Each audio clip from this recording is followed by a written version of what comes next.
안녕하세요. 믿는 생각입니다. 오늘은 제가 추천하는 현대신학자 존 카프터의 이야기를 조금 더 쉽고 친절하게 각색한 내용을 좀 소개해 드리려 합니다. 존 카프터가 2023년에 무엇을 믿을 것인가 라는 내용으로 신앙 전반에 관해서 얇게 정리한 책이 있습니다. 최근에 나온 책이었죠. 그것을 길석교에서 수요 모임 때 같이 읽고 토론하고 이런 시간을 몇 주 가졌는데요. 그 책의 내용을 저랑 좀 친한 AI 친구가 있거든요. AI 친구에게 야, 좀 이제 80세 되는 카프토 어르신이 좀 평생의 이 고민을 조금 이제 20, 30대 청년들에게 좀 쉬운 언어로 소개하는 편지글로 한번 만들어 줄래? 부탁을 했고, 저랑 친한 AI 친구가 제가 그 책의 내용을 요약해 준 걸 가지고 또다시 편지글로 좀 감성 있게 재구성한 글을 저한테 줬습니다. 오늘은 그걸 한번 읽어보려고 합니다. 네, 존 카프터는 1940년대생이고 이제 카톨릭 신앙 배경에서 시작을 해서 그래서 현대 철학을 이제 정면으로 들어가면서 기독교 신앙을 이제 교리를 넘어서 새롭게 살펴보려고 자기도 그렇게 믿기 위해서 그런 고민을 하는 신학자입니다. 이야기를 시작해 볼게요. 새로운 신앙의 길을 고민하는 친구에게 존 카프터가 서론, 이것이 세계가 시작된 방식이다. 이봐, 젊은 친구. 내 이야기를 들려주기 위해 이 자리에 앉았어. 내 이름은 존 카프터. 사람들은 날 잭이라고 부르기도 하지. 내가 당신 나이였을 때 세계는 지금과는 아주 달랐어. 1940년대 필라델피아 남서부의 작은 마을, 내 세계는 온통 가톨릭이었지. 아침이면 종소리가 울리고 거리에는 검은 수단과 흰 중백의를 입은 사제와 수녀님들이 오갔어. 촛불과 향 냄새가 가득한 성당에서 나는 아드 데움 귀 레디피칸 하고 라틴어 응답문을 완벽하게 외웠지. 나는 이 미사를 통해 내 젊음에 기쁨을 주시는 하나님께 라고 기도했어. 하나님은 정말로 내게 기쁨을 주셨고 내 세계는 그만큼 단순하고 안전했어. 우리가 믿는 것에 대해 의문을 제기한다는 것은 상상조차 할 수 없었지. 그때 나는 질문이란 교회의 가르침에 대해 사제에게 물으면 답을 얻는 행위라고 배웠지. 주일 미사를 빠뜨리면 영원히 지옥불에 탈 거라는 말도 당연히 마땅한 벌이라고 생각했지. 왜냐하면 미사를 빠뜨리는 건 영혼을 죽이는 대죄였거든. 우리는 문자 그대로 하나님의 말씀을 어기는 것을 두려워한 게 아니라 교회의 가르침을 어기는 것을 두려워했어. 이 모든 것은 나를 두렵게 했지만 나는 그것을 당연히 받아들였지. 하지만 나는 이 모든 것을 완전히 거부하지는 않았어. 오히려 그 안에서 정말로 믿을 만한 것을 찾아가는 여정을 시작했지. 내가 가톨릭 전통에 머무르면서도 레디컬하게 급진화를 선택한 것은 전통에 대한 원한이나 불행한 어린 시절 때문이 아니야. 내 어린 시절은 행복하고 안전했지. 나는 전통을 파괴하는 대신 그 전통 안에서 진짜 의미를 발굴하고 다시 생각하고 다시 상상하고 다시 창조하려는 급진화를 시도하는 거야. 내 탐구는 단순히 그리스도인이나 가톨릭 신자만을 위한 게 아니야. 오히려 종교를 믿지 않는 사람들, 즉 무종교인이나 진정한 믿음을 찾고 있는 구도자들을 위한 신학이야. 우리가 더 이상 믿지 않는 것들을 믿는 척하는 대신 솔직하게 우리가 진짜로 믿는 것을 찾아보자고 제안하는 거지. 이 여정은 종교 없는 종교, 너희가 예상하지 못한 종교를 만들지. 진정한 급진 신학은 평화를 가져오지 않아. 오히려 문제를 일으키지. 때로는 이 문제가 종교적 권위와 충돌하기도 해. 하지만 바로 그 문제들이 너를 더 깊은 진실로 이끌어줄 거야. 이 책을 통해 나는 12개의 수업, 레슨을 제안할 거야. 첫째 주에는 하나님을 최고 존재자로 보는 관점, 고전적 유신론을 버리고 하나님이 존재의 근거, 범죄신론이라고 생각하는 것이 왜 더 나은 선택인지를 설명할 거야. 둘째 주에는 존재론에서 삶의 가치, 가치론으로 초점을 옮겨서 하나님이라는 이름 안에 정말로 일어나고 있는 사건에 도달하는 이야기를 할 거야. 이 모든 것은 역사적 발전과 함께하는 논리적 논증이기도 해. 자, 준비가 되었다면 내가 발견한 12가지 이야기를 들려줄게. 제1장, 하나님은 존재하지 않는다.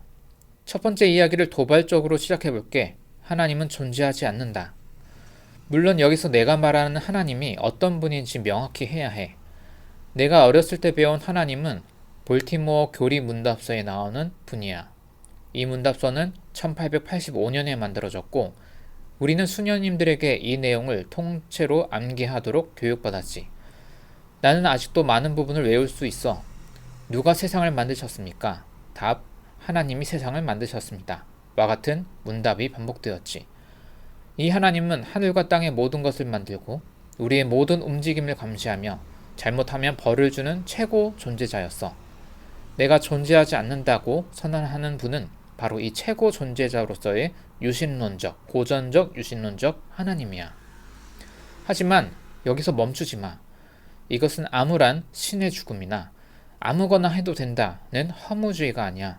오히려 이것은 새로운 신학을 위한 신학적 무신론이야. 마치 낡은 옷을 벗어버리고 새 옷을 입는 것처럼 말이야. 낡은 옷은 따뜻하고 안전하지만 이제는 너무 낡아서 제 역할을 못하게 되었을 때 우리는 새 옷을 찾아야 하지. 많은 사람들이 더 이상 진짜로 믿지 않는 것을 믿는 척하며 종교 생활을 하고 있어. 급진신학은 바로 그런 사람들에게 익숙하지 않지만 진지한 대안을 제시해. 이것은 종교 없는 종교, 내가 예상하지 못한 종교를 만들지. 내가 어릴 적 수도 생활을 시작했을 때 사람들이 내게 세상으로 떠났다고 말했어. 하지만 급진신학은 종교와 세속의 구분을 받아들이지 않아. 오히려 이 구분을 넘어서 삶의 근본적인 사고와 방식에 도전하는 거지. 나는 이 책을 볼티모어 교리 문답서의 새로운 개정판, 즉 승인받지 못한 급진신학 입문서라고 생각하고 있어. 이 책은 결국 하나님을 믿을 수 없게 되었지만 그래도 뭔가 믿을 만한 게 있는지 알고 싶어하는 모든 이들을 위한 거야. 인구 통계학자들에 따르면 무종교인들은 늘어나고 직업 종교인들, 수녀님들은 줄어든다고 해. 하지만 없음이 아무것도 아님을 의미하지는 않아. 그들이 더 이상 어렸을 때 들었던 것을 믿지 않지만 이제 자신들이 정말로 무엇을 믿는지 알아내려 애쓰고 있지. 나는 10대 때 종교적 소명에 감사했어. 자녀들이 왜 평생 수도원에 들어갔냐고 물으면 나는 웃으며 거절할 수 없는 제안이었다고 답해. 짧은 현세의 희생으로 영원한 행복을 얻는다니. 누가 봐도 좋은 거래가 아닌가? 하지만 결국 그것은 내가 정말로 믿는 것을 찾아가는 여정의 한 단계였어. 나는 근본적으로 중요한 무언가에 대해 무조건적인 신앙과 충성을 받을 만한 무언가에 대한 내 젊은 시절을 가득 채웠던 하나님의 이름 안에서 정말로 일어나고 있는 무언가에 대해 더 깊은 종교적 소원을 결코 포기하지 않았지. 이것이 급진적으로 생각한다는 것의 의미야. 감히 생각하라. 18세기 계몽주의의 모토였지. 나는 전적으로 찬성해. 하지만 나는 감히 급진적으로 생각하라고 말하고 싶어. 급진신학은 안전을 추구하지 않아. 어렸을 때 나는 교회의 가르침을 따르면 안전할 거라 생각했지만 이제 나는 전통이 쉬운 길이라고 본다. 그것은 지도에 직선을 긋는 것과 같아. 실제 지형의 어려움을 무시하는 거지. 급진신학은 위험한 사업이야. 하지만 이 수업들이 끝날 때 너는 우리가 안다고 생각했던 것보다 덜 알게 될 거야. 무신론이 하나님 이름 안에서 일어나는 일의 중요한 부분이고 하나님은 우리가 들어왔던 것과 다르다는 것을 발견하게 될 거야. 제2장 다리 건설자들과 땅 파는 사람들. 오늘 나는 사도행전 17장에 나오는 바울의 이야기로 시작하고 싶어. 그는 아테네 사람들에게 그들이 알지 못하는 신을 위해 제단을 세웠다고 칭찬해. 그리고 이렇게 말하지. 우리가 그분 안에서 살고 움직이며 존재한다. 이 이야기를 바탕으로 나는 신학자들을 두 부류로 나누는 비유를 좋아해. 첫 번째는 다리 건설자들이야. 이들은 우리가 사는 세상과 저 하늘에 있는 하나님 사이의 간격을 메우기 위해 다리를 놓아야 한다고 생각하지. 최고 존재자이신 하나님께 도달하기 위해 노력하는 거야. 내 어린 시절의 볼티모어 교리 문답서의 저자들은 바로 이 다리 건설자들이었어. 그들은 최고 다리 건설자인 교황의 지시를 따랐지. 두 번째는 땅 파는 자들이야. 이들은 다리가 필요 없다고 생각해. 왜냐하면 하나님은 저 멀리 계신 분이 아니라 우리가 서 있는 바로 그 땅이기 때문이야. 바울 사도의 말처럼 우리가 그분 안에서 살고 움직이며 존재한다는 거지. 하나님을 바다에서 가장 큰 물고기라고 생각하는 대신에 우리가 헤엄치고 있는 바다 그 자체라고 생각하는 거야. 그래서 하나님은 우리에게 멀지 않아. 급진신학자들은 땅 파는 자들이야. 우리는 숨겨진 보물을 발굴하는 고고학자처럼 우리가 이미 진리 안에 있다는 것을 깨닫기 위해 깊이 파고들어. 이 비유는 폴 틸리히의 두 가지 종교 철학 유형에서 영감을 얻었어. 그는 토마스 아퀴나스 같은 이들을 다리 건설자로, 아우구스티누스 같은 이들을 땅 파는 자로 보았지. 아우구스티누스는 밖으로 나가 하나님을 찾아다니지 마라. 하나님은 멀지 않다고 말했어. 하나님은 바로 여기 우리 안에서 발견되기를 기다리고 계신 거야. 자, 여기서 약간 어려운 개념이 등장할 수 있지만 겁먹지 마. 틸리는 무조건적인 것이 하나님보다 더 원초적인 개념이라고 말해. 그것은 다른 모든 것의 조건이지만 그 자체는 어떤 조건도 아니야. 그것은 우리의 사고보다 먼저 도착하여 우리가 생각하기 전에 이미 존재하고 작동하는 것이지. 신학에서 하나님이라는 이름은 이 무조건적인 것이 매개되는 상징이야. 우리는 이 무조건적인 것을 직접 경험할 수 없으므로 상징을 통해야만 접근할 수 있어. 이 상징은 단지 상징일 뿐이라고 말할 수 있는 하찮은 것이 아니야. 그것들은 역사의 불길 속에서 단련되었고 존재 자체의 힘을 나타내는 본질적인 것들이야. 사람들은 상징 때문에 죽이고 죽임을 당하기도 하거든. 그래서 우리는 무조건적인 것에 합당한 상징들을 계속해서 만들고 길러야 해. 이러한 상징들이 우리가 만드는 심리적 투사일 뿐이라고 생각할 수도 있어. 우리는 우리가 바라는 것을 투사하지만 동시에 우리를 이미 사로잡은 어떤 것을 다시 투사하는 거야. 우리가 노래를 만들지만 우리의 노래는 우리 자신의 창작이라기보다 세상이 우리에게 연주하는 음악에 대한 응답인 거지. 세상이 음악을 제공하고 우리가 가사를 제공하는 거야. 결론적으로 급진신학은 땅 파는 자들의 신학이야. 하나님이 이미 우리 안에 있고 우리가 그 안에서 살고 움직이며 존재한다는 것을 파고들어 발견하는 것이지. 우리가 하는 모든 말, 모든 상징들은 무조건적인 것에 대한 우리의 응답이며 기도와 같이 무한한 깊이를 담고 있어. 제3장, 그것은 범신론이다. 어릴 적 나에게 범신론은 무신론만큼이나 끔찍한 말이었어. 모든 것이 하나님이라니 어떻게 믿을 수 있겠어? 하나님은 세상과 구별되는, 세상을 만든 최고 존재자라고 배웠거든. 하지만 이제는 범신론이 제대로 이해되기만 한다면 믿을 만한 종교관이라고 생각해. 범신론은 내 차고에 있는 고장난 자전거가 하나님이란 뜻이 아니야. 그게 아니라 모든 사물이 깊이의 차원을 가지고 있으며 신적인 존재의 힘을 표현한다는 뜻이지. 예를 들어 내가 무척 사랑했던 할머니의 낡은 모자 한 개를 떠올려봐. 그 모자를 보는 순간 너는 할머니와의 추억, 가족의 웃음, 어린 시절의 행복한 기억들, 삶과 죽음에 대한 모든 것을 떠올리게 될 거야. 이처럼 가장 평범하고 보잘것없는 것조차도 존재의 힘과 만나는 계기가 될 수 있지. 이것이 바로 범죄의 신론이야. 이제 범죄의 신론은 범신론이란 말을 좀 기독교적으로 응용해서 만든 단어입니다. 하나님이 모든 것 안에 있고 모든 것이 하나님 안에 있다는 거지. 이는 고전적 유신론자들이 그들의 하나님을 종교와 과학, 상식의 적으로 만드는 것과는 대조적으로 우리가 실제로 믿을 수 있는 종교관을 제시해. 범죄신론은 종교가 필요 없다고 말하지 않아. 다만 전통 종교들이 무조건적인 것에 대해 특허를 갖고 있지 않다고 말해. 종교는 일요일에 예배당에서 하는 일과 주중에 학교에서 하는 일의 대립이 아니야. 종교는 내가 어디에 있든 어떤 일을 하든 삶의 깊이를 발견하는 것이지. 이러한 관점은 신학과 과학이 만나는 지점을 보여준다. 현대 물리학자들이 우주의 신비에 경탄하는 것처럼 종교적 감수성은 세상의 모든 곳에서 신적인 것을 감지해. 이것이 바로 루돌프 오토가 말한 떨리고 매혹적인 신비와 같은 감각이야. 범신론은 끔찍한 것이 아니라 그저 주의를 기울이는 것, 성경이 말하는 볼 눈과 들을 귀를 갖는 것이지. 깊이 파고들면 모든 문화는 자신만의 신학적 핵심을 가지고 있음을 알게 돼. 급진신학은 범죄신론의 언어를 사용함으로써 기존 종교단체 안에서 유익한 문제를 일으켜. 그것은 우리가 이미 가진 종교들의 깊이 차원을 탐구하는 거야. 범죄신론은 하나님이 모든 것 안에 있다는 직설법이 아니라 신이 모든 것 안에 있기를 바란다는 희구법, 희망하는 것으로 이해될 때 가장 잘 작동해. 이것은 우리가 소속된 종교를 파괴하려는 게 아니라 그 안에서 더 깊은 진실을 발견하려는 작업이지. 4장. 급진신학자들은 기도하는가? 자, 내가 나에게 이렇게 물을지도 모르겠군. 카프터 아저씨, 급진 신학자들도 기도하나요? 최고 존재자가 없다면 기도는 의미 없는 거 아닌가요? 나는 대답할 거야. 미친 듯이 기도해. 급진 신학자들에게 기도는 최고 존재자에게 무언가를 달라고 청원하는 것이 아니야. 기도는 우리가 그 안에 있는 존재의 토대와의 대화야.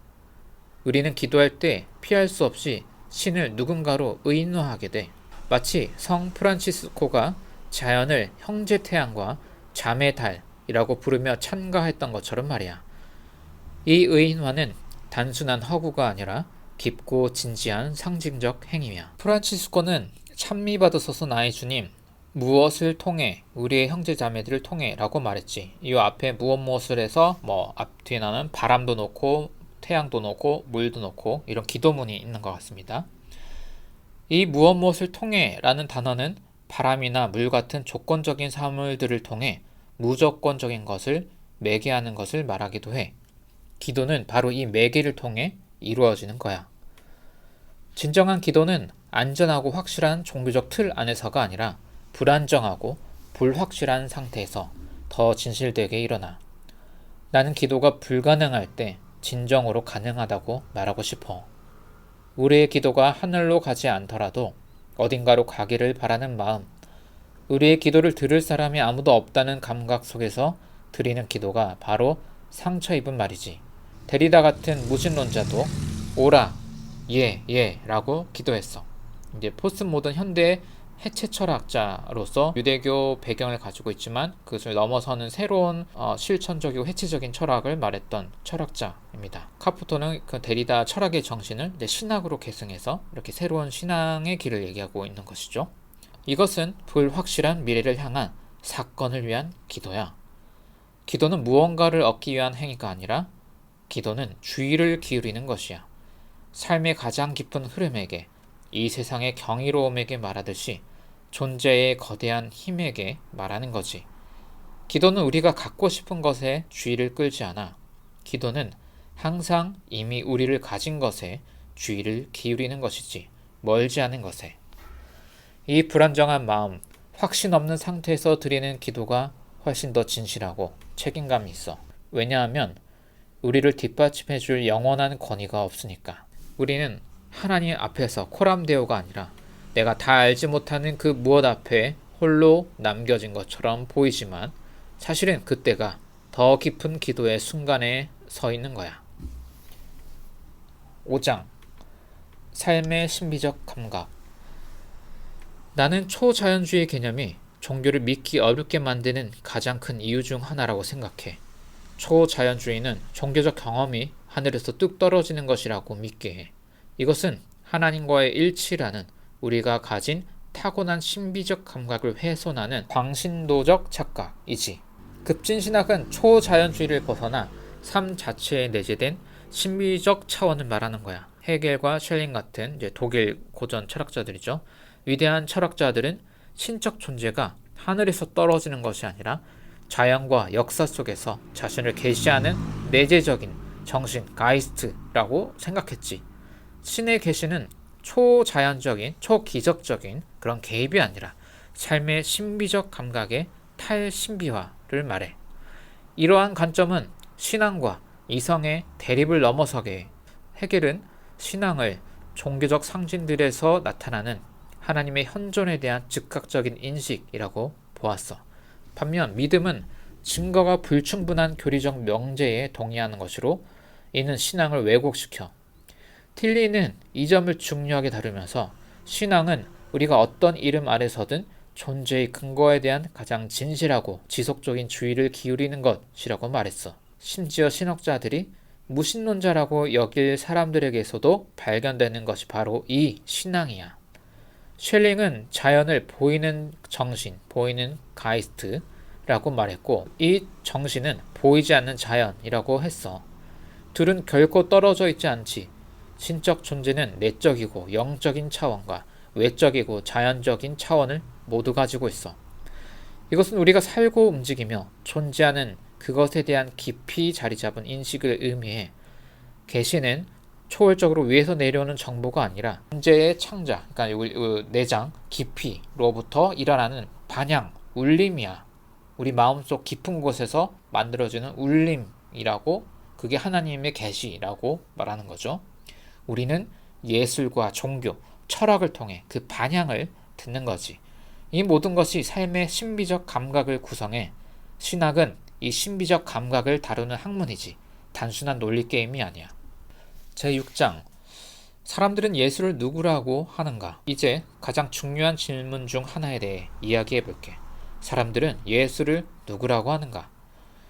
나는 역사적 예수와 신앙의 그리스도를 구분하는 것을 좋아해. 역사적 예수는 신학의 한 분과로서 고고학, 문헌학, 사본학 여러 가지 것을 총동원해서 실제 예수는 누구고 어떤 말을 했을까를 추적하는 분과를 역사적 예수라고 합니다. 그렇게 모든 학문적 지적 노력을 총동원해도 이제 100% 딱 알 수 있는 건 아니고 부분적으로 어떤 근거들을 찾아낼 수 있는 거죠. 이제 현대 신학에서 굉장히 중요한 분과입니다.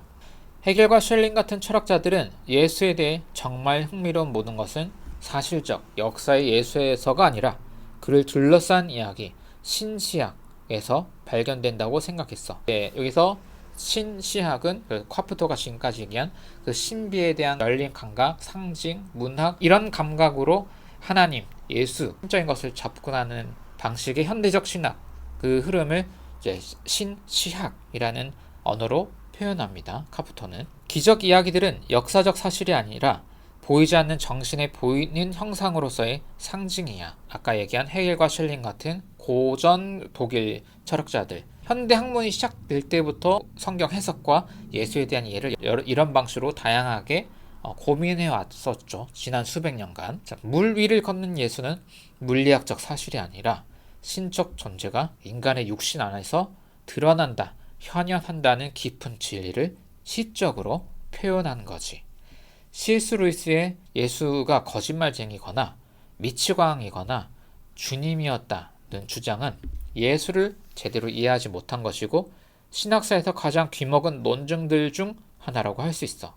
이제 C.S. 루이스는 복음주의 라인에서 아주 유명한 옛날 변증가 중 한 명이죠. 하지만 이제 그의 논리가 전문 신학자들이 볼 때는 조금 아쉬운 부분이 있다. 이제 이런 이야기입니다. 급진신학은 기적을 문자 그대로 받아들이는 초자연주의와 그것을 완전히 허구로 치부하는 합리주의를 모두 거부해 이 중간에 있다는 거죠. 우리는 그 이야기에서 정신, 가이스트, 여기서 정신으로 번역된 건 성령으로도 번역될 수 있는 거룩한 영으로 번역될 수 있는 그 영으로 보는 게 맞겠습니다. 영의 움직임을 읽어내야 한다고 주장하지. 예수는 신적 생명에 대한 획기적인 직관을 가진 인물이었고 그의 삶은 내재성과 초월성, 세상과 하나님의 일치를 계시하는 가장 위대한 이야기가 되었어. 하지만 헤겔과 쉘링은 기독교 계시를 절대 진리로 보며 다른 문화의 계시를 친화적으로 격화시키는 그리스도 중심주의라는 실수를 범했어. 기독교 문화 안에서의 철학자들이니까요. 근데 이 정도만 해도 자, 급진신학은 이 한계를 넘어서야 너무 배타적인 기독교 중심주의로 가지는 말자. 그런 또 입장입니다. 모든 문화는 그들만의 계시를 담은 상징들을 가지고 있지. 우리는 초자연주의뿐만 아니라 그것에 수반되는 대체주의를 모두 넘어서야 해. 대체주의라고 번역된 것은 이제 구약 성경 다음 신약 성경 나왔으니까 구약은 없애자. 유대교와 기독교가 있으면 유대교는 옛날 거 이제 우리는 다 없애야 돼. 그리고 카톨릭 개신교 있으면 개신교가 생겼으니까 카톨릭 없애야 돼. 이런 식으로 이렇게 대체해서 앞 뒤에 다른 것들을 좀 없애려는 하는 그런 마인드, 그런 것들을 대체주의. 이런 배타적인 거 조심해야 한다라는 겁니다. 그러니까 예수의 정신, 예수의 스피릿으로 보면 예수가 가장 우월하다. 기독교가 가장 우월하다. 모든 종교 중에 우리가 가장 우월하다라고 말하는 이 논리 자체가 예수의 정신에 정면적으로 반대되는 거죠. 예수는 신적 겸손함으로 정말 낮아지고 사랑하고 끊어진 관계를 회복하고 연대하고 넘어서고 이제 이런 활동성을 보였는데 이제 이 예수의 이야기를 가지고 종교 체계를 만드는 그 개념이 오히려 야 이건 버려, 유대교 버려, 카톨릭 버려, 우리가 가장 신 앞에 가까이 있어, 이런 식의 체계를 만든다. 그런 대체주의적 태도, 배타적 태도는 예수의 스피릿과 가장 정면 충돌되는 예수 이야기라는 것입니다. 7장 모든 것이 사라진다면, 여기서부터 보고서의 두 번째 단계인 가치론적 전환이 시작된다. 나는 물리학이 제시하는 우주의 열 죽음 전망을 제시하며 모든 것이 결국 망각으로 사라질 거라는 암울한 가능성을 제기한다. 먼 미래에 이제 우주는 팽창해서 차갑게 죽거나 다시 수축돼서 다 폭발해서 죽거나, 우주는 이제 그런 결말을 맞이할 거라고 예측이 되니까요. 길게 봤을 때의 그런 허무주의를 어떻게 신앙인들은 마주해야 될까, 이런 걸 고민하는 챕터였습니다. 이 예측은 존재의 근거로서의 신 개념마저도 도전한다. 만약 신의 존재가 우주적 존재와 얽혀 있다면, 우주와 얽혀 있다면 우주가 사라질 때 신 역시도 사라질 것이기 때문이지. 이 예측은 철학자 라이프니츠의 질문인 왜 아무것도 없는 것이 아니라 무언가가 있는가에 이어 왜 무언가가 계속 존재하는 것이 아니라 결국엔 아무것도 없게 될 것인가, 모든 것은 파괴될 것인가 라는 질문을 던지게 해. 이것은 단순히 해결해야 할 문제가 아니다. 왜냐하면 우주의 엔트로피적 소멸, 무질서적 에너지, 확률이 높은 쪽으로 흩어지는 것, 그 소멸에는 해결책이 없기 때문이지. 이것은 묵상해야 할 신비다. 이는 신학의 초점을 존재론에서 가치론으로 이동시킨다. 존재의 힘이 아무리 대단해도 결국엔 유한하다면, 결국 없어질 것이라면 삶의 의미와 가치는 존재의 길이, 어느 정도 길이 동안 있을 것이냐, 시간을 보는 게 아니라 어떻게 살았는가에 달려있다는 결론에 이른다. 셰익스피어가 말했듯이 최종적인 장기적 성공의 관점에서 보면 삶은 백치가 이야기하는 소음과 분노로 가득 차 있으나 아무것도 의미하지 않는 이야기일 수 있지. 이런 관점은 우리에게 삶을 포기하라고 말하는 것이 아니야. 오히려 유한함, 이야말로 삶의 아름다움을 극대화한다고 말하고 싶어. 마치 타이타닉호의 현악 사중단이 파멸을 앞두고도 계속 음악을 연주했던 것처럼 우리의 삶도 그 자체의 아름다움을 위해 존재한다. 그들은 보상을 기대하지 않고 그저 존재하기 때문에, 그리고 연주하기 때문에 연주했지. 그들의 연주는 할렐루야, 이것이 바로 삶이었구나 라는 영광송이었어. 급진신학은 죽음의 독침을 제거하려 하지 않고 오히려 죽음이 삶의 본질적임을 인정한다. 이 챕터에서 제가 살짝만 보충을 하면, 이런 새로운 기독교 신앙을 이야기할 때 지금의 삶의 유한함을 인정하면서도 신앙적 가치를 찾는 그런 방향으로 재구성함과 동시에, 거기에 삶의 에너지에 큰 방향을 쏟는 것과 동시에 그럼에도 죽음 이후의 어떤 가능성에 대한 신비를 열어두는 것.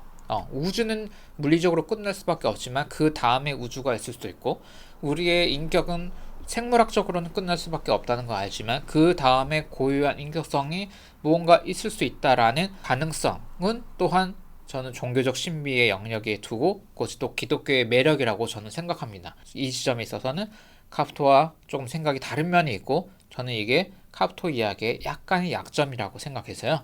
카프토 이야기에서 예수의 부활 담론과 죽음 이후의 가능성 이야기도 한 숟가락 얹어야 된다고 생각하는데, 이 담론을 뺀 이유는 아마 문자주의적인 종교에서 좀 이게 왜곡이 됐을 때 자꾸 예수의 기적 혹은 예수의 죽음 이후의 세계, 그리고 나의 죽음 이후의 어떤 내세의 복에만 집중하려는 어떤 욕망의 문제, 그 욕망의 문제를 피할 수 없다고 아마 카프토는 진단해서 그런 이 담론을 좀 이제 빼놨던 것 같아요.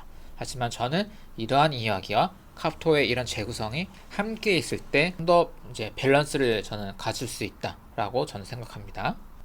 제 8장, 정말로 무슨 일이 일어나고 있는가?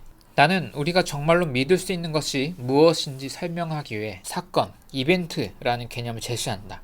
사건은 단순히 일어나는 일이 아니라 일어나는 일 속에서 정말로 진행되고 있는 것이지. 이 사건은 우주의 열 죽음에도 살아남을 거야. 사건의 신학에서 존재론의 끝이 가치론의 시작이야. 쉽게 말해서 사건은 내가 어떠한 상황에 직면해서 방향을 전환해서 새로운 행동을 일으키는 특별한 일들, 나의 변화, 새로운 실천, 그런 모든 걸 일으키는 어떤 계기들, 그런 것들을 이제 사건이라고 말하고 있고요. 카프토는 하나님을 표현하는 중요한 상징어로 하나님은 사건이다 이렇게 얘기를 해요. 뭐 성경을 읽을 때든 누구와 만날 때든 어떠한 고통이든 기쁨이든 무언가를 마주할 때 우리가 변화가 일어나고 행동이 바뀌고 가치관이 바뀔 때 삶의 경로가 바뀔 때 그것을 하나님과 만나는 순간으로 하는 거죠. 그냥 종교적 체험으로 신의 음성을 들었다 뭘 봤다 이런 게 아니라 실질적인 나의 변화와 행동을 이끌어내는 그것을 카프터는 신성 하나님이라고 상징어로 그렇게 표현을 합니다. 우리는 새로운 모자, 옷 이런 걸 사려는 것 같은 일상적인 욕망을 넘어 내가 알지 못하는 무언가에 대한 욕망 너머의 욕망을 가지고 있어. 이 욕망은 우리의 마음을 불안하게 만들며 이는 미래를 향한 새로운 열림을 의미하지. 사건은 불가능한 것의 도래로 정의돼. 이는 논리적 모순이 아니라 우리의 기대와 지평을 산상조각내는 경험적 불가능성이지. 왜냐면 우리가 계획해서 나를 바꾸거나 그런 게 아니기 때문이죠. 우리는 삶에서 종종 어떻게 그게 가능했지? 라고 말하면 놀라는데 이것이 바로 사건이 일어나는 순간이야. 사건은 약속이고 위협이며 우리의 가장 깊은 두려움과 가장 높은 희망의 저장고야. 사건은 다가올 것이야. 모든 명사는 to come, 오고 있는 것이라는 부정사의 접두어와 함께 붙어있지. to, 그래서 미래적이고 진행적인 그런 개념. 예를 들어 민주주의 생각해보자. 우리가 원하는 민주주의는 이상적인 개념이야. 하지만 민주주의라는 이름 안에 담긴 사건은 우리가 상상했던 것을 뛰어넘는 절대적 미래야. 그러니까 우리가 민주주의를 추구하지만 조금 현실의 모든 민주주의에는 아쉬움, 부족함이 다 있잖아요. 하지만 새로운 민주주의가 늘 도래할 거라는 희망을 가지고 우리가 거길 가서 그걸 향해 모두가 달려가야 하는 것처럼 사건이라는 것도 그런 것이다고 묘사하는 것이죠. 우리는 단순히 역사책에는 사실을 기억하는 것이 아니라 과거가 약속했던 가능성을 다시 불러와. 이것이 바로 위험한 기억이야. 사건은 과거의 미래를 다시 불러와. 결론적으로 사건은 부름이야. 이 부름은 미래로부터, 과거로부터 지금 현재 우리에게 응답과 행동을 요구하며 다가오지. 이 부름은 특정 주체로부터 오는 것이 아니라 무수한 익명의 목소리들과 이 이야기들의 집합에서 창발되는 창발적 특성과 같아. 창발적이라는 것은 어떤 공식적으로 A 더하기 B는 C가 되고 이렇게 논리적 그 인과관계가 보여지는 개념이 아니라 이렇게 막 만났는데 수학적으로 합리적으로 계산되지 않는 독특한 새로운 것이 나오는 어떤 그런 것을 창발적이라고 하죠. 우리는 이 부름을 분별하고 책임 있게 응답해야 돼. 그것이 바로 사건이야. 제9장. 하나님의 이름 안에서 무슨 일이 일어나고 있는가? 신의 이름 안에서 진행되는 사건은 무엇일까? 그것은 최고 존재자의 이름도 존재의 근거의 이름도 아니야. 이제 존재의 근거는 이제 현대 신학의 분수령이 되는 폴틸리가 하나님을 표현하는 이게 상징으로 이게 중심이 되어야 한다라고 얘기하는 그거였다면 카프터는 이제 그걸 넘어서 조금 더 실존론적으로 부름으로 개인이 공동체와 사회가 직접 변화되는 그 계기로 하나님을 좀 더 이해하는 게 좋겠다라고 제안하는 거야. 그래서 신의 이름, 그것은 부름의 이름이다. 콜링이다. 전능은 정능의 가능성으로 재해석되어야 해. 여기서 신은 영원한 존재에 고정된 신이 아니라 미래에 어쩌면 이렇게 존재할 수도 있는 그런 방식의 신이야. 우리의 시간 개념 안에서 신을 고정화시켜서 신은 이겁니다. 딱 틀에 맞출 수 없다라는 거죠. 나는 나의 신학을 그래서 weak theology, 약한 신학이라고 부른다. 이는 무기력함, 못하는 거를 옹호하는 그것이 아니라 신의 이름이, 하나님의 이름이 강제적인 힘을 갖지 않음을 강조해. 부름 자체는 무장하고 오지 않으며 강요할 군대가 없어. 그 힘은 오직 우리의 자발적 응답에 의해 현실화될 수 있지. 물론 자발적이라는 말이 좋은 표현이 아닐 수도 있습니다. 여러 사건 속에서 창발적으로 우리가 이렇게 되어가는 거니까요. 신의 이름은 위험한, 어쩌면 가능한 내 이름이야. 이는 신의 이름이 우리에게 가장 좋은 것과 가장 나쁜 것을 모두 불러올 수 있음을 의미해. 규정 지을 수 없다라는 것이죠. 결론적으로 하나님의 이름은 주격에 있는 것이 아니라 하나님은 이름은 무엇입니다가 아니라 무언가를 행해지기를 바라는 혹교, 부르는 것에 있어. 희망에 있어. 신의 이름은 우리가 응답해야 할 과제의 이름이지 소명의 이름이란 거죠. 신은 우리를 위해 위대한 일을 행하는 독립적인 행위자, 인격적이기만 한 우리가 볼 때 어떤 산타 할아버지처럼 그런 존재로 가둬둘 수 없다라는 것입니다. 우리가 충분히 기도하고 노력하면 신이 원수를 막아주는 것이 아니지. 오히려 그 행동은 우리에게 달려있어. 신의 이름은 우리 안에 가장 좋은 것과 가장 나쁜 것의 이름이야. 신은 그 자체와 동일하지 않고 우리처럼 약간 양극성을 띠고 있지. 약한 신학은 어떤 초자연적인 힘이 우리를 구하러 올 것이라는 환상을 없애는 거야. 그것은 인간을 더 타율적이게 하고 더 순종적이게 하고 더 누군가에게 지배받게 되는 그런 수동성을 갖게 한다는 것이죠. 그것은 단순히 신의 이름이 사건의 이름, 우리가 현실을 제공해야 되는 꿈의 이름, 우리가 약속을 지켜야 하는 약속의 이름이라고 말하는 것이지. 우리는 신이라는 이름 안에서 그리고 그 아래에서 진행되고 있는 신의 역사의 일부가 되도록 기대돼.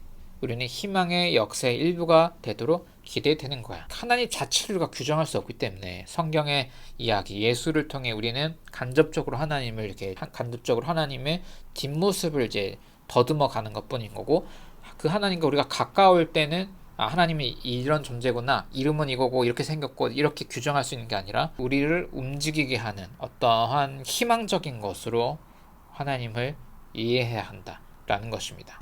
자, 이제 마무리되어 가는데요. 제 10장 신은 있었는가에 대한 신학적 고찰. 자, 하나님은 존재하는가? 라는 질문에 대한 급진신학의 답변은 아직 알 수 없다. 하나님은 이미 완성된 존재가 아니라 우리의 응답을 필요로 하는 결핍된 존재지. 고전적 신론과 대비되기 위해서 이런 표현을 쓰는 거죠. 이걸 뒤집어서 말하면 하나님을 100% 이해할 수 없다. 하나님이 완전 무결한 이런 존재입니다라고 우리가 규정할 수 없다라는 것을 거꾸로 우리 입장에서 보면 하나님은 아직 완성되지 않았다. 혹은 결핍되어 있다. 왜? 그 하나님을 믿는 우리 피조물들이 우리가 그 하나님의 사건, 부름에 합당해서 하나님의 팔과 발이 되어서 우리가 함께 작동할 때 하나님이 하나님 되어 갈 거기 때문에 라는 방식으로 신앙을 고백하는 언어인 거예요. 하나님의 존재는 우리와 함께하는 하나님, 임마누엘처럼 우리와 얽혀 있어. 마치 양자 물리학의 한 쌍의 입자처럼 하나님의 부름과 우리의 응답은 마치 동전의 양면과 같이 하나님의 존재는 필연적인 것이 아니라 우리의 응답에 따라 완성될 수 있는 가능성이야. 잠정적인 가능성이야. 그러니까 우리가 시공간의 제한 안에서 신을 이해하는 방식은 신을 이렇게 이해하게 되는 것 같아요. 그래서 현대 신학 중에 하나의 분과로 이제 과정신학이라는 그런 분과도 있고요. 그러니까 신적 존재를 사고할 수 있는 우리가 그런 레벨이 아니고 우리 수준에서 신을 이해할 때 신이 그렇게 묘사될 수 있고 불려질 수 있고 추론될 수 있다라고 생각하는 인간 입장에서 우리의 가능성 안에서 신을 볼 때를 그렇게 묘사하는 방식이라고 이해해 주면 좋을 것 같아요. 그래야 우리에게 실질적인 신앙을 가질 수 있다라는 거죠. 우리와 유리되고 별개된 독립된 어떤 신을 규정해 왔는데 수천 년 동안 그 신이 정확한 신의 개념이냐 하면 그게 아니었다는 거예요. 우리 인간에게는 피조물에게는 그럴 능력이 없기 때문에 신은 자신을 세상에 비우는 자기 비움, 케노시스, 충만한 존재가 아니야. 오히려 세상에서 충족을 찾는 공허한 존재이며 세상 속에서 생명을 얻는 존재지. 세상 속에서 그 피조물들이 신성으로 인해서 그 사랑의 실천을 할 때 하나님다워지는 우주는 하나님이 자신이 되어가는 과정 속에 있는 것이 하나의 우주 자체, 그리고 우리 또 그 우주에 포함되는 부속품이잖아요. 그렇게 이해해가는 과정입니다. 신을 폄하하라는 게 아니라 신과 우주와 우리를 이렇게 얽힘으로 이해하면서 추측해가는 것이죠. 근데 이게 앞에 얘기한 기독론과 연결되어 있어요.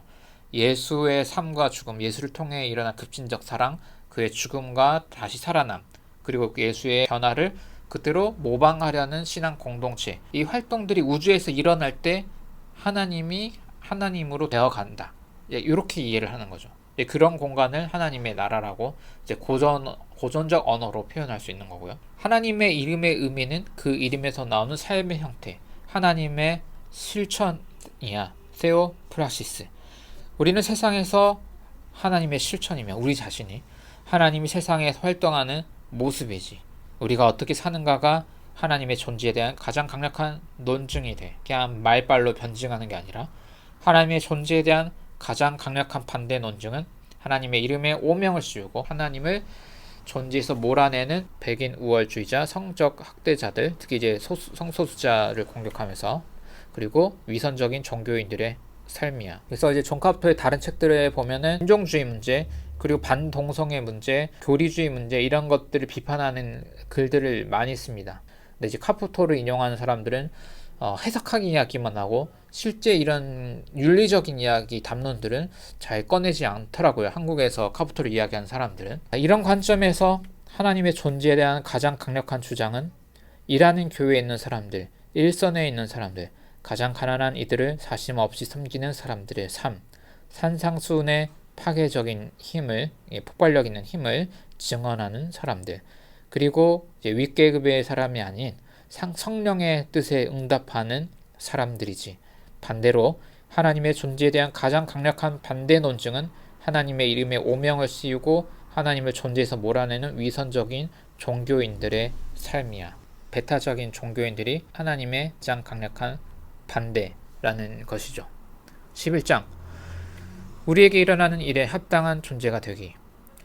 가치론에서는 모든 것이 사랑으로 귀결된다. 진정한 믿음은 교리적 명제를 수용하는 게 아니라 사랑의 문제야. 우리는 믿기 때문에 사랑하는 것이 아니라 사랑하기 때문에 믿는 거지. 나는 아우구스틴스의 오 나의 하나님, 당신을 사랑할 때 나는 무엇을 사랑하는 것입니까? 라는 질문을 좋아해. 프랑스의 철학자 자크 데리다는 스스로를 당연히 무신론자로 통한다고 말하면서도 이 질문이 자신의 삶을 관통하는 핵심이었다고 고백하지. 그는 교리적 믿음은 없었지만 마음속에 신앙은 있었어. 이 무지의 열정은 데리다가 종교 없는 종교라고 부르는 것, 즉 종교 밖에서 발견되는 종교의 복제품을 이끌어내. 그것은 고전적 신학이 제공하는 확신 없이 고전적 신학의 반복 또는 변주라고 하면 더 좋을 것 같아요. 진정한 사랑은 대가나 보상을 기대하지 않는 이유 없는 사랑이야. 이는 라인란트 신비주의자들이 장미는 이유가 없다. 그것은 피어나기 때문에 피어난다고 말한 것과 같아. 자신을 돌보지 않으며 사람들이 보는지 묻지 않는 거지. 사랑은 장미와 같아. 이 이유 없는 사랑은 마태복음 25장에 이유 없는 선행을 통해 완벽하게 표현돼. 의인들은 굶주린 자가 주님의 형제라는 것을 알지 못하고 그들을 도왔지. 그 무지가 중요했어. 그들은 보상과 처벌의 논리가 아닌 순수한 사랑의 동기로 행동했어. 진정한 무신론자는 하나님의 존재를 부인하는 사람이 아니라 하나님의 이름에 담긴 사건, 즉 무조건적인 사랑을 거부하는 사랑이야. 그러니까 이유 있는 사랑만 하는 사람들이 무신론자다라고 하는 거고요. 이유 없는 사랑을 하거나 하려고 노력하는 사람들을 진정한 유신론자다라고 하는 거죠. 영혼 없는 자들은 사랑 없이 살아가는 빈 껍데기들이지. 성경에서 소금은 광물학적 범주가 아니라 가치론적 범주이며 그것은 진리의 척도야. 소금기 없는 삶은 진정한 무신론자의 삶과 같지. 교회를 다니고 예수를 주여 주여 말하고 막 이렇게 성경을 열심히 문자적으로 믿는다고 하지만 이렇게 이유 있는 사랑만 하려는 사람. 이유 있는 사랑을 한다는 건 항상 선을 긋고 저 사람들은 죄인이지. 저 사람들은 우리 주적이야. 라고 하는 방식으로 항상 표현되기도 하죠. 내 기준이 흡족해야만 내가 사랑할 수 있고 또 내 기준에 맞아야만 그 사람이 신에게 가까이 있다라고 스스로 판단하고 있기 때문에 그렇습니다. 자, 마지막입니다. 12장 So what? 그래서 어떻게? 나는 이 모든 것이 우주적 소멸의 운명을 향해 가고 있다는 암울한 현실 속에서 어떤 의미를 갖는지에 대한 궁극적인 질문에 답하고자 한다. 칼 세이건이 말했듯이 우리의 행성은 우주 속에서 햇살에 매달려 있는 창백한 푸른 점에 불과해. 그러나 바로 이 유한함이야말로 사랑의 아름다움과 삶의 영광을 극대화한다. 타이타닉호의 현악 사중주단이 파멸, 바로 죽음을 앞두고도 계속 음악을 연주했던 것처럼 우리의 삶도 그 자체의 아름다움을 위해 존재해. 그들은 보상을 기대하지 않고 그저 존재하기 때문에 그리고 연주하기 때문에 연주했지. 그들의 연주는 할렐루야, 이것이 바로 삶이었구나 라는 영광성이었어. 앞서도 말했듯이 저는 이러한 고백 100% 동의하고 거기에 플러스 하나님의 자비로 그 다음 세컨 찬스가 주어질 수 있는 그런 인격적 부활에 대한 가능성도 필요하다고 봅니다. 저는 그런 욕구가 저 자신에게도 있고요. 그리고 세상에 너무 슬프게 누릴 것을 누리지 못하고 죽어간 많은 영혼들이 있는데 예수를 통해 살펴본 하나님의 끝없는 자비와 사랑은 이 세계의 무언가의 가능성도 전 보여줄 거라고 믿거든요. 그런 것을 접고 그냥 나의 현실에서의 어떤 실천적 가능성과 이런 것만을 집중할 때는 카프토처럼 생각하는 게 맞죠. 너무 죽음 위의 미래적인 것에 몰입하지 말고 지금 나에게 하나님이 어떤 사건으로 오느냐에 집중해서 가는 게 필요하다는 것입니다. 개인적으로는 이렇게 중심을 잡는 게 한 70%, 7, 80% 그리고 한 2, 30% 정도는 지금 있는 물리적 우주 시스템 너머의 다른 시스템으로서에 대한 어떤 희망도 공존할 수 있으면 더 사건에 열린 상태로 우리는 살아갈 수 있지 않나? 라고 저는 생각합니다. 신의 이름에 대한 충성은 논리적 선택이 아니라 태어날 때부터 주어진 무조건적인 부름에 대한 응답이야. 나는 내 어린 시절에 수도 서약들을 포기했지만 하나님이라는 이름 안에서 진행되는 그 부름에 대한 나의 응답은 결코 포기하지 않았어. 어쨌든 카프터가 80여 년의 삶을 살아가는데 이게 지금 최근 한 2년 전에 그리고 책이거든요. 이야기를 요약한 거거든요. 그만큼 평생 동안 제가 이 기독교 신앙을 집중하고 고민하고 이러한 이야기 담론들을 새롭게 생산했기 때문에 이런 이야기가 좀 와닿죠. 그것이 내가 삶의 신비로운 감각이라고 부르는 것이지.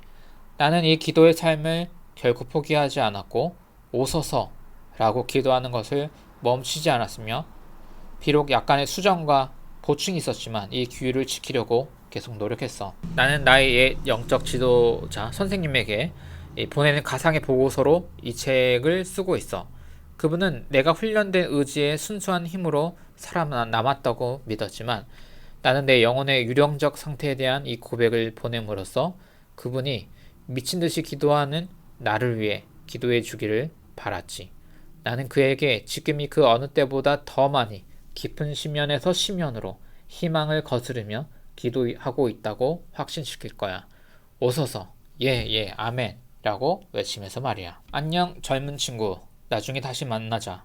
젊은 친구, 물론 지금 유튜브 보는 분 중에 80대 이상인 선생님들도 계실 수 있지만 확률적으로 80세 아래인 분들이 좀 더 많을 것 같아서 이제 글을 이렇게 만들어 봤습니다. 젊은 친구, 내 이야기를 끝까지 들어줘서 정말 고맙네. 내가 바라던 대로 이 이야기가 너와 내 친구들의 마음속에 새로운 질문들을 심어주었으면 좋겠어. 이제 편안한 커피 한 잔을 앞에 두고 이 질문들을 가지고 깊은 이야기를 나눠보면 좋겠네.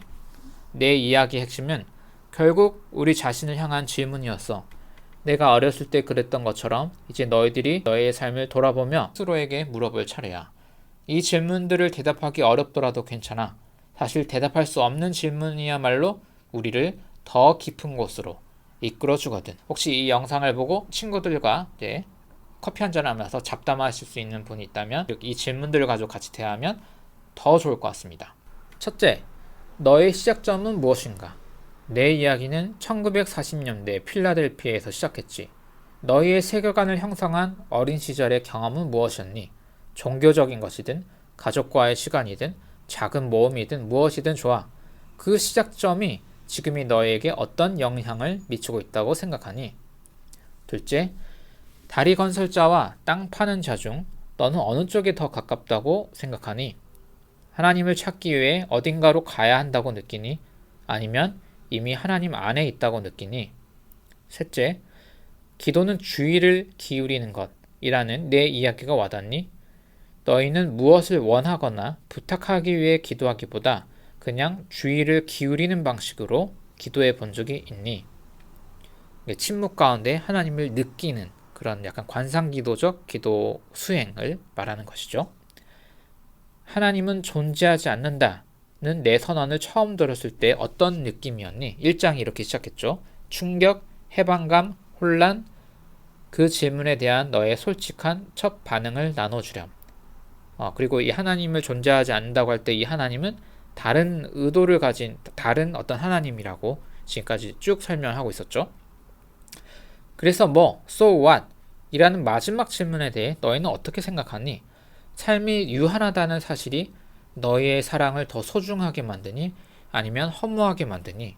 우리가 허무주의를 넘어서서 그러니까 다 알 수 없음과 그리고 끝이 있다는 것을 알면서도 더 신앙생활을 더 열심히 하고 우리의 삶을 더 풍성하게 하고 우리가 다 끝까지 하나님을 완벽하게 알 수 없다라는 그 불가능성에도 불구하고 우리가 지치지 않고 즐겁고 신나게 하나님을 생각하며 살아갈 수 있는 그 허무주의를 넘어서게 할 수 있는 안정장치는 뭘까? 한번 같이 고민해 봤으면 좋겠습니다. 여러분 친한 친구들과 함께 티타임 하면서 얘기 나눠보시면 어떨까요? 오늘 영상 이렇게 마치도록 하겠습니다. 감사합니다.